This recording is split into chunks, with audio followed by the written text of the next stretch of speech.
वालेकुम। आप इमरजेंसी के अंदर बैठे हैं और आपके पास एक अनकॉन्शियस पेशेंट आ जाता है, तो आपने उसको अप्रोच कैसे करना है,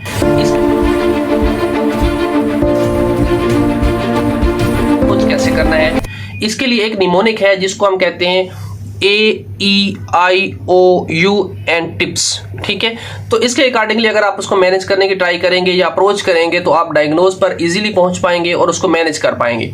देखें, इसके अंदर सबसे पहला जो हमारे पास लेटर है वो है ए से क्या है? ए से है हमारे पास अल्कोहल। ठीक है, अल्कोहल। अब फॉर एग्जांपल पेशेंट अनकॉन्शियस आया है तो आपने हिस्ट्री लेनी है किसी किस्म के अल्कोहल हिस्ट्री की। ठीक है, अगर तो अल्कोहल यूज करता है तो पेशेंट अनकॉन्शियस हो सकता है। इसके साथ ए का एक और लेटर है भी निमोनिक के साथ है, वो है एसिडोसिस। ठीक है, एसिडोसिस भी हो सकता है या अल्कलोसिस हो सकता है। ठीक है, अल्कलोसिस या एसिडोसिस दो ऐसी कंडीशन होती हैं जिसके अंदर हमारे जो बॉडी है उसके अंदर एसिड या अल्कली की जो मिकदार है या उसकी क्वांटिटी है वो ऊपर नीचे हो जाती है, जिसको हम मेटाबॉलिक एसिडोसिस या अल्कलोसिस, इसके साथ रेस्पिरेटरी एसिडोसिस या अल्कलोसिस की कंडीशंस भी कह सकते हैं। ठीक है, ये चीज़ें हमें कैसे पता चलेंगी? ये चीज़ें हमें पता चलेंगी उसकी ABGs करने से। ठीक है, पेशेंट की आपने ABGs करनी है, उसके ऊपर आपको पता चल जाएगा कि एसिडोसिस है या अल्कलोसिस है जिसकी वजह से पेशेंट अनकॉन्शियस है। ठीक है, ये हो गई हमारे पास दो चीज़ें। उसके बाद नेक्स्ट वाला लेटर जो है उसको हम कहते हैं ई।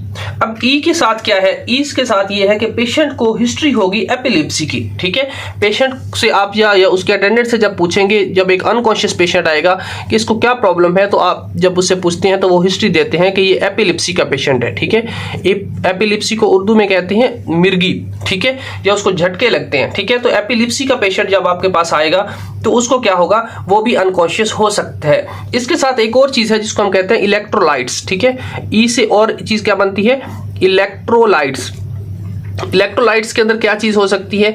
इलेक्ट्रोलाइट्स के अंदर ये हो सकता है कि उसके जो कैल्शियम लेवल्स हैं वो बहुत ज्यादा हाई हैं या लो हैं, मैग्नीशियम लेवल हाई या लो होने की वजह से हो सकता है, पोटाशियम मेनली जो हाई या लो होने की वजह से पेशेंट अनकॉन्शियस हो सकता है। ठीक है, तो ये प्रॉब्लम्स हो सकती हैं। ये हमें कैसे पता चलेगा कि इलेक्ट्रोलाइट इम्बैलेंस है? इसके लिए हम एक टेस्ट करवाते हैं जिसको कहते हैं सीरम इलेक्ट्रोलाइट्स लेवल। ठीक है, इसके अंदर जो हमारे सीरम इलेक्ट्रोलाइट्स हैं वो सारे के सारे निकल के आ जाते हैं, जिससे हमें पता चल जाता है कि पेशेंट को इलेक्ट्रोलाइट इम्बैलेंस की वजह से तो अनकॉन्शियस में नहीं गया हुआ। ठीक है, उसके साथ जो है हमारे पास नेक्स्ट वर्ड क्या है, लेटर क्या है? आई।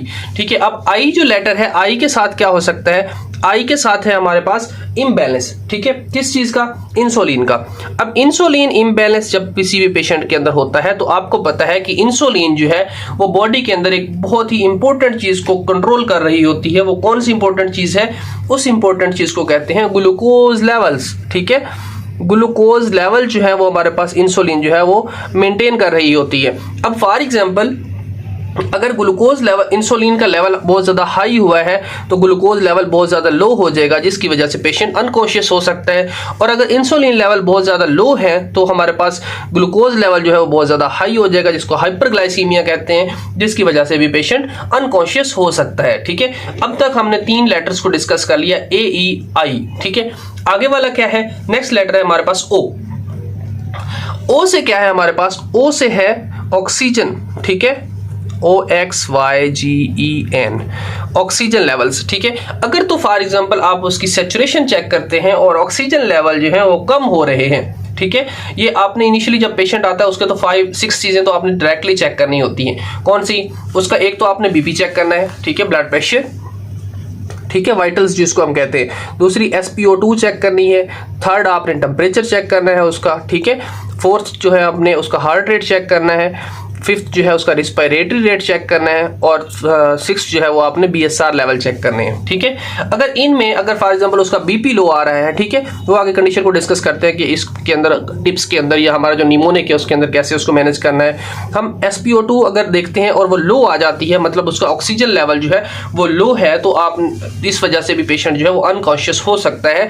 तो आपने क्या करना होता है? आपने सिंपली ऑक्सीजन को अटैच कर देना होता है। ठीक है, अटैच ऑक्सीजन कर देनी होती है, उसके स्टैट्स इंप्रूव होना स्टार्ट हो जाते हैं। इसके अंदर ऑक्सीजन अगर कम हो रही है किसी पेशेंट की तो इसके ऊपर एक कंप्लीट डिटेल्ड वीडियो बन सकती है कि किस तरह एक पेशेंट को अप्रोच करते हैं जिसकी ऑक्सीजन कम हो रही होती है। अगर उसके ओरल कैविटी के अंदर कोई चीज अटकी हुई तो नहीं है, उसका पल्मोनरी एबोलिज्म तो नहीं हो रहा, वो किसी हाई एल्टीट्यूड से तो नहीं आया रिसेंटली या एल्टीट्यूड पे है, तो मतलब a lot of things, anaemic patient तो नहीं है जिसके अंदर ऑक्सीजन लेवल लो हो रहे, बहुत सारी एक लिस्ट है जिसके अंदर पेशेंट को जो है वो ऑक्सीजन की कमी हो सकती है या ऑक्सीजन के लेवल्स ड्रॉप हो सकते हैं, ठीक है। तो इन सारी चीज़ों को आपने मैनेज कैसे करना है, बस ऑक्सीजन अटैच करें, एयरवे क्लीन करें, ठीक है।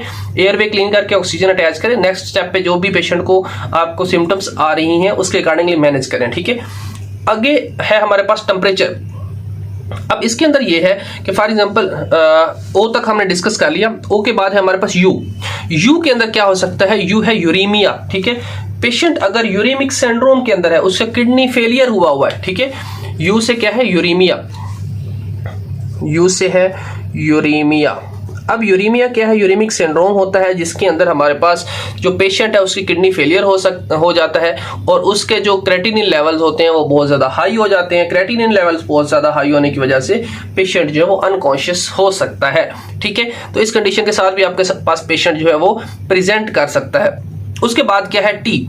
टी बहुत इंटरेस्टिंग है जो कि आपके पास रूटीन में भी देखने को मिलेगा। वो क्या है, टी से है ट्रॉमा, ठीक है। ट्रॉमा में क्या है, अगर कोई ऐसा पेशेंट है जिसके हेड के ऊपर चोट लगी हुई है, कोई हेड इंजरी हुई है जिसकी वजह से वो अनकॉन्शियस हो गया है, ये एक बहुत कॉमन सी बात है। लेकिन इसके साथ टी के साथ एक और टी भी है जिसको हम कहते हैं टेम्परेचर, ठीक है। अगर पेशेंट का टेम्परेचर बहुत ज्यादा डाउन है या टेम्परेचर बहुत ज्यादा अप है तो दोनों कंडीशंस के अंदर पेशेंट जो है वो अनकॉन्शियस हो सकता है, ठीक है। इस चीज को आपने माइंड में रखना है।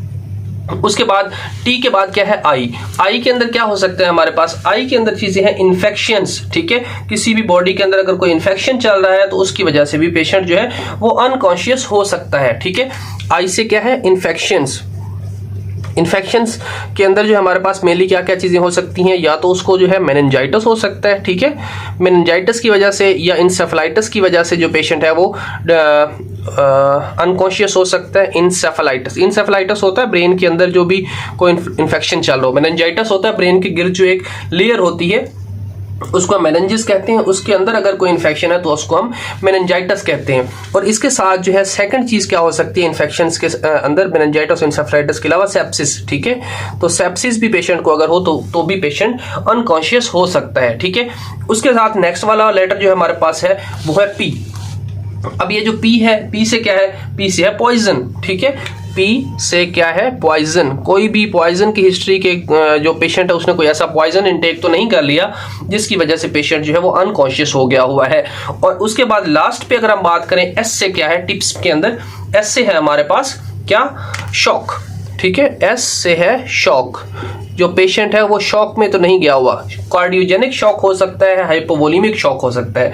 अगर तो कार्डियोजेनिक शॉक होगा तो उसके अंदर हार्ट रेट कैसा होगा, हार्ट रेट उसका लो हो जाएगा, ठीक है। कार्डियोजेनिक शॉक के अंदर या हाई भी हो सकता है, ठीक है। हार्ट रेट या बहुत ज्यादा इंक्रीज होगी या बहुत ज्यादा लो होगी, ठीक है। और सेकंड इसके साथ क्या हो सकता है, हाइपोवोलीमिया हो सकता है, बॉडी के अंदर फ्लूइड कम हो सकता है, हाइपोवोलीमिया, ठीक है। अगर तो बॉडी के अंदर फ्लूइड लेवल बहुत कम हो गए हैं तो उस पेशेंट को जो है हाइपोवोलीमिया हो जाएगा और उस कंडीशन के अंदर भी पेशेंट अनकॉन्शियस हो सकता है। ये चंद चीजें हैं जिनकी वजह से पेशेंट जो है वो आपके पास अनकॉन्शियस प्रेजेंट करता है। इसको एक क्विक सा रिकैप देते हैं। देखिए ए से क्या है हमारे पास, या तो हमारे पास अल्कोहल की हिस्ट्री होगी, एसिडोसिस या अल्कलोसिस हो सकता है। ई से क्या है, एपिलिप्सी या इलेक्ट्रोलाइट इम्बैलेंस हो सकता है। आई से क्या है, इंसुलिन इम्बैलेंस जिसके अंदर हाइपरग्लाइसीमिया या हाइपोग्लाइसीमिया हो सकता है। ओ क्या है, ओ से हमारे पास जो हमने बात की ऑक्सीजन की, ऑक्सीजन का लेवल लो हो सकते हैं। यू से क्या है, यू से हमारे पास यूरेमिया हो सकता है, यूरेमिक सिंड्रोम हो सकता है। टी से क्या है, टी से ट्रॉमा हो सकता है या उसका टेम्परेचर हाई या लो हो सकता है। आई से क्या है, इन्फेक्शन जिसके अंदर मेनिंजाइटिस, इंसेफेलाइटिस या सेप्सिस वगैरह हो सकते हैं। पी से क्या है, किसी किस्म का कोई पॉइजन इनटेक की हिस्ट्री हो सकती है। और एस से क्या है, शॉक, पेशेंट जो है वो शॉक के अंदर जा सकता है due to cardiogenic shock, hypovolemic shock, septic shock, lot of things about shock, ठीक है। शॉक के ऊपर कहेंगे तो कंप्लीट वीडियो के अंदर बना देंगे जिसके अंदर देखेंगे कि किस तरह के कौन कौन से शॉक्स जो हैं वो बॉडी को डिस्टर्ब कर रहे होते हैं और किस किस तरह के सिम्टम्स के साथ आपके पास प्रेजेंट करते हैं, ठीक है। तो ये थी ईच एंड एवरीथिंग जो कि आपको पता होनी चाहिए। अनकॉन्शियस पेशेंट जब प्रेजेंट करते हैं तो उसको किस तरह अप्रोच करना है, ठीक है। इन सारे केसेस के अंदर अगर आपको कोई ऐसा केस आपको महसूस हुआ कि जिसको मैनेज करना आपके लिए मुश्किल है या मैनेज नहीं कर पाएंगे तो उसके लिए कमेंट बॉक्स में पुट कीजिएगा। मैं इंशाल्लाह ट्राई करूंगा कि उसके ऊपर एक अलग सी वीडियो बनाऊं कि उस स्पेसिफिक केस को किस तरह आपने मैनेज करना है, ठीक है। फिलहाल के लिए इतना ही। Thank you so much doctors, अल्लाह हाफिज।